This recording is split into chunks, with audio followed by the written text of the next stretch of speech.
12 साल के फर्जी केस में आपको 365वें दिन याद आया चार्जशीट दायर करने के लिए। चार्जशीट में आपने मनी लॉन्ड्रिंग का केस लगाया है, उस केस में जहां पर एक पैसे का लेन देन नहीं हुआ, एक एसेट ट्रांसफर नहीं हुआ।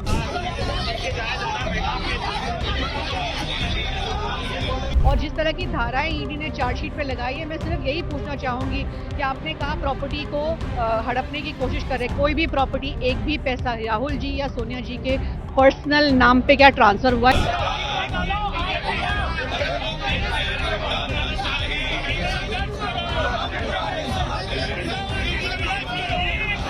भारतीय जनता पार्टी आने वाले बिहार के चुनाव से, गुजरात में कांग्रेस पार्टी की सक्रियता से, आने वाले असम के चुनाव की संभावित हार को देख करके और विपक्ष की सक्रियता को देख करके 400 पार के नारे के बाद भी 240 पे अटक जाने के बाद भारतीय जनता पार्टी चाहती है कि विपक्ष को पूरी तरह से कुचल दिया जाए। आज यहाँ पे कांग्रेस कार्यालय पर हम सब साथ मौजूद हैं, क्योंकि जो नाइंसाफी करी जा रही है सरकार की कांग्रेस पार्टी के खिलाफ, सोनिया जी के खिलाफ, राहुल जी के खिलाफ, तो इसको तो हम वेंडेटा पॉलिटिक्स ही कहते हैं। इतने सालों से एक इशू को आपने जला के रखा हुआ है। कुछ दिन में आपको याद आती है 2015 में ऑलरेडी इस केस में सोनिया जी, राहुल जी को बेल दी गई थी, पर आज जो ये चार्जशीट किया है, इसका हम जो इसके पीछे जो आपका मकसद है वो जानने की कोशिश कर रहे हैं।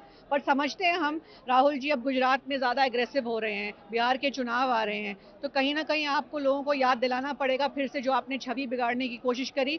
और जिस तरह की धाराएं ईडी ने चार्जशीट पे लगाई है, मैं सिर्फ यही पूछना चाहूँगी कि आपने कहा प्रॉपर्टी को हड़पने की कोशिश कर रहे, कोई भी प्रॉपर्टी, एक भी पैसा राहुल जी या सोनिया जी के पर्सनल नाम पे क्या ट्रांसफर हुआ है, इतना ही कहूंगी मैं, इससे ज्यादा नहीं कहूंगी। हमारे लोग आक्रोशित हैं, जनता आक्रोशित है, कांग्रेस का कार्यकर्ता आक्रोशित है। एक 12 साल के फर्जी केस में आपको 365वें दिन याद आया चार्जशीट दायर करने के लिए। चार्जशीट में आपने मनी लॉन्ड्रिंग का केस लगाया है, उस केस में जहां पर एक पैसे का लेन देन नहीं हुआ, एक एसेट ट्रांसफर नहीं हुआ। उस केस में जहां पर यंग इंडियन एक नॉट फॉर प्रॉफिट कंपनी है जो कि सेक्शन 25 के अंतर्गत है, वो अपने किसी शेयर होल्डर को एक नए पैसे का मुनाफा, सैलरी, डिविडेंड कुछ नहीं दे सकता है। एक ऐसे केस में एजेएल जो नेशनल हेराल्ड छापता था, उसके खिलाफ आप ये कर रहे हैं। असलियत ये है कि ये नरेंद्र मोदी जी की प्रतिशोध की राजनीति है, ये मोदी जी की घिनौनी राजनीति है, और इसका सामना हम कोर्ट में करेंगे। लेकिन जो लोगों का आक्रोश है, जो जनता आक्रोश है, जो हमारे कार्यकर्ताओं का आक्रोश है, वो बिल्कुल आपको दिख रहा है, क्योंकि ये दिखाता है कि नरेंद्र मोदी जी डरते हैं,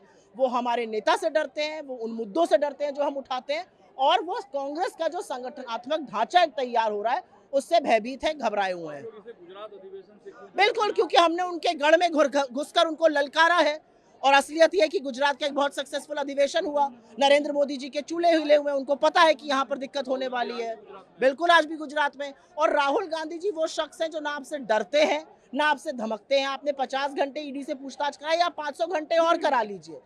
ये केस बोगस है, लेकिन राहुल गांधी जो मुद्दे उठा रहे हैं उसने आपकी कलई जरूर खोल दी है। अदालत में लड़ाई जिस एजेंसी के जरिए पहुंचाई गई है, उसकी जो पूरी मंशा है वो सिर्फ और सिर्फ विपक्ष को प्रताड़ित करने की है। इधर गुजरात में अधिवेशन होता है, राहुल गांधी जी मोडासा पहुंचते हैं और इधर चार्जशीट दाखिल की जाती है। आप क्रोनोलॉजी समझिए ना।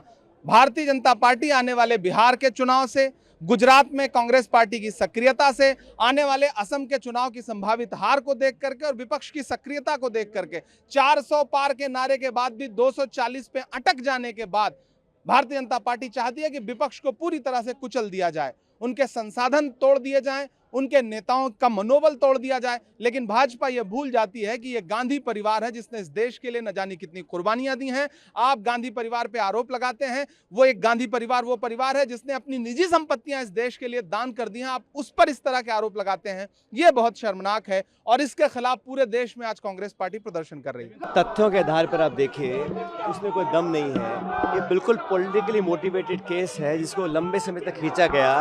हम लोगों को न्यायपालिका में पूरा भरोसा है, we will fight it out legally.